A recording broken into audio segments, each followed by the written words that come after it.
Motivation, find your purpose. Love this topic. It's one of the key topics that we all face as leaders, is trying to find our motivation, but also our team's motivation. Do you want employee engagement? Well, of course you do. And you're trying to create a great culture, and you're trying to build an environment where people are engaged, they're interactive, they all have a purpose. Well, this is what this video is about. And what we've done is identify a great way for you to work with your team, because the age-old question, how do you incentivize your people? Now, I've managed and owned businesses and had a lot of different people work for me. I was at the old school, money versus reward. You do well and, you get a reward of some dollars, and incentivizing people. I've devised more bonus structures and incentive programs than I care to remember. So when I saw this video, it blew my mind, and I guess it made a lot of sense to me. And what am I talking about? Well, what motivates you personally? Think about it. Are you actually motivated by money?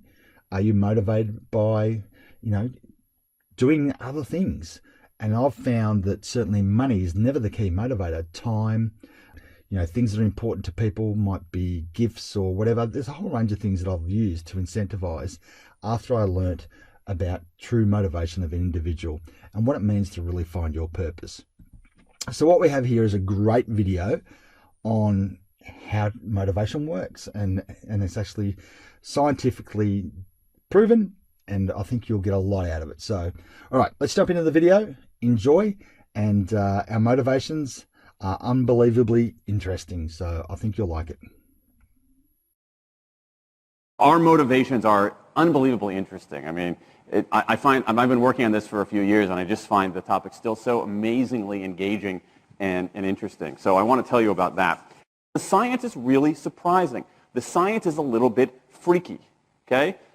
We are not as endlessly manipulable and as predictable as you would think. There's a whole set of unbelievably interesting studies. I want to give you two that call into question this idea that if you reward something, you get more of the behavior you want. If you punish something, you get less of it. So let's go from London to the mean streets of Cambridge, Massachusetts, in the northeastern part of the United States. And let's talk about a study done at MIT, Massachusetts Institute of Technology. Here's what they did. They took a whole group of students, and they gave them a set of challenges. Things like memorizing strings of digits, solving word puzzles, other kinds of spatial puzzles, even physical tasks like throwing a ball through a hoop. Okay, they gave them these challenges, and they said to incentivize their performance, they gave them 3 levels of rewards. Okay, so if you did pretty well, you got a small monetary reward. If you did medium well, you got a medium monetary reward. And if you did really well, if you were one of the top performers, you got a large cash prize. Okay? We've seen this movie before. This is essentially a typical motivation scheme within organizations, right? We reward the very top performers, we ignore the low performers, and the other folks kind of in the middle. Okay, you get a little bit. So what happens? They do the test, they have these incentives. Here's what they found out.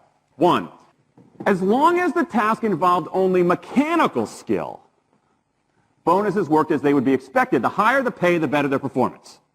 Okay, that makes sense. But here's what happens. But once the task called for even rudimentary cognitive skill, a larger reward led to poorer performance. Now this is strange, right? A larger reward led to poorer performance? How can that possibly be? Now what's interesting about this is that these folks here who did this are all economists, 2 at MIT, 1 at the University of Chicago, 1 at Carnegie Mellon, okay, the top tier of the economics profession. And they're reaching this conclusion that seems contrary to what a lot of us learned in economics, which is that the higher the reward, the better their performance. And they're saying that once you get above rudimentary cognitive skill, it's the other way around. Which seems like this kind of, the idea that these rewards don't work that way seems vaguely left-wing and socialist, doesn't it? It's kind of this kind of weird socialist conspiracy. For those of you who have those conspiracy theories, I want to point out the notoriously left-wing socialist group that financed the research, the Federal Reserve Bank. So this is the mainstream of the mainstream coming to a conclusion that's quite surprising, seems to defy the laws of behavioral physics. So this is strange. It's strange funny. So what do? They say, this is freaky. Let's go test it somewhere else. Maybe that $50 or $60 prize isn't sufficiently motivating for an MIT student, right? So let's go to a place where $50 is actually more significant relatively, right? So let's take the experiment. We're going to go to Madurai, India, rural India, where $50, $60, whatever the number was, is actually a significant sum of money. So they replicated the experiment in India roughly as follows. Small rewards, the equivalent of 2 weeks' salary. Small performance, low performance, 2 weeks' salary. Medium performance, about a month's salary. High performance, about 2 months' salary. Okay, so those are real good incentives. Okay, so you're going to get a different result here. Well, what happened, though, was that the people offered the medium reward did no better than the people offered the small reward. But this time around, the people offered the top reward. They did worst of all. Higher incentives led to worse performance. What's interesting about this is that it actually isn't all that anomalous. This has been replicated over and over and over again by psychologists, by some extent by sociologists, and by economists, over and over and over again. For simple, straightforward tasks, those kinds of incentives, if you do this, then you get that, they're great. For tasks that are algorithmic, set of rules where you have to just follow along and get a right answer, if-then rewards, carrots and sticks, outstanding. But when the task gets more complicated, when it requires some conceptual, creative thinking, those kinds of motivators demonstrably don't work. In fact, money is a motivator at work, but in a slightly strange way. If you don't pay people enough, they won't be motivated. What's curious about, there's another paradox here, which is that the best use of money as a motivator is to pay people enough to take the issue of money off the table. Pay people enough so that they're not thinking about money and they're thinking about the work. Now, once you do that, it turns out there are 3 factors that the science shows lead to better performance, not to mention personal satisfaction. Autonomy, mastery, and purpose. Autonomy is our desire to be self-directed, to direct our own lives.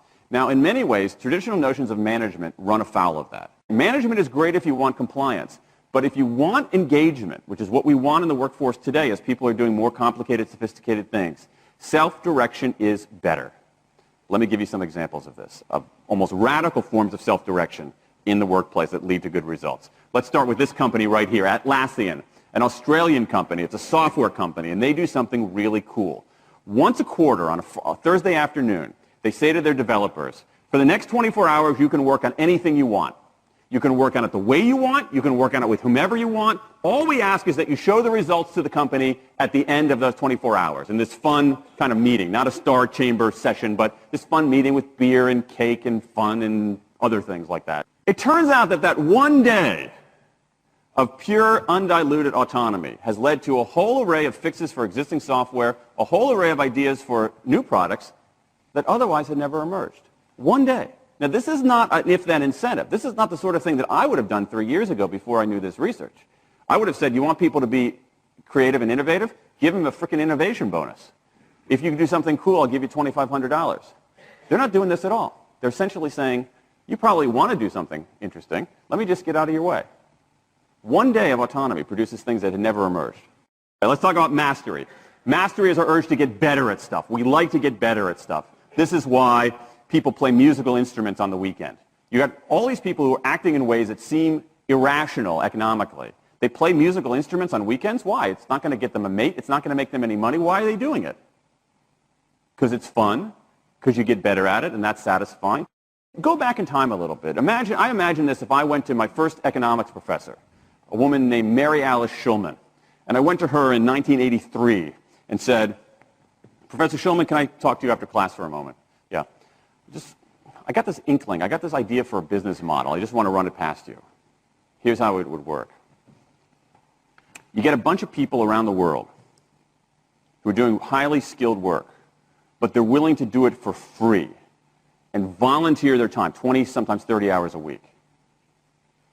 Okay, she's looking at you somewhat skeptically there. Oh, but I'm not done. And then what they create, they give it away rather than sell it. It's going to be huge. I mean, she truly would have thought I was insane. Okay, it seemed to fly in the face of so many things. But what do you have? You have Linux powering 1 out of 4 corporate servers in Fortune 500 companies, Apache powering more than the majority of web servers, Wikipedia. What's going on? Why are people doing this? Why are these people, many of whom are technically sophisticated, highly skilled people who have jobs? Okay? They have jobs. They're working at jobs for pay, doing sophisticated technological work. And yet, during their limited discretionary time, they do equally, if not more, technically sophisticated work, not for their employer, but for someone else for free. That's a strange economic behavior. Economists who look into it, why are they doing this? It's overwhelmingly clear. Challenge and mastery, along with making a contribution. That's it. What you see more and more is a rise of what you might call the purpose motive, is that more and more organizations want to have some kind of transcendent purpose, partly because it makes coming to work better, partly because that's the way to get better talent. And what we're seeing now is, in some ways, when the profit motive becomes unmoored from the purpose motive, bad things happen. Bad things ethically sometimes, but also bad things just like not good stuff, like crappy products, like lame services, like uninspiring places to work. That when the profit motive is paramount, or when it becomes completely unhitched from the purpose motive, it's just, people don't do great things. More and more organizations are realizing this and sort of disturbing the categories between what's profit and what's purpose. And I think that actually heralds something interesting. And I think that the organizations that are flourishing, whether they're profit, for profit, or somewhere in between, are animated by this purpose motive. Let me give you a couple of examples. Here's the founder of Skype. He says, our goal is to be disruptive, but in the cause of making the world a better place. Pretty good purpose. Here's Steve Jobs. I want to put a ding in the universe. All right? That's the kind of thing that might get you up in the morning and racing to go to work. So I think that, that we are purpose maximizers, not only profit maximizers. I think the science shows that we care about mastery very, very deeply. And the science shows that we want to be self-directed. And I think that the big takeaway here is that if we start treating people like people and not assuming that they're simply horses, slower, smaller, better-smelling horses, if we get past this kind of ideology of carrots and sticks and look at the science, I think we can actually build organizations and work lives that make us better off, but I also think they have the promise to make our world just a little bit better. Okay, so you've had a look at the video, and I think the three key takeaways, fuel your passion. I love that, because it is about that. You've got to be so passionate about things nowadays, because business is tough, all right? And as much as I do, the day-to-day grind of business can really set you back, and certainly when you're in big corporations. So the three components, autonomy, mastery, and purpose, they are so important, because people want to feel like they have control of their destiny within a career, within an organization, within a business. So I think if you got out of that video like what I got out of it, it's really interesting as to how to incentivize your people, how to motivate your people, but how to really find their purpose, or find the cultural purpose of your organization. So the last thing I really want to touch on, so how will you make the world just that little bit better? All right, so it's a really big question, but let's face it, we need a better world, and here's your opportunity to really create an organization, to create a business, to create a culture and a team, and have a lot more purpose in the day-to-day environment that you work in. Look forward to getting some feedback, and love to hear from you, Coach, around what you got out of it. Cheers.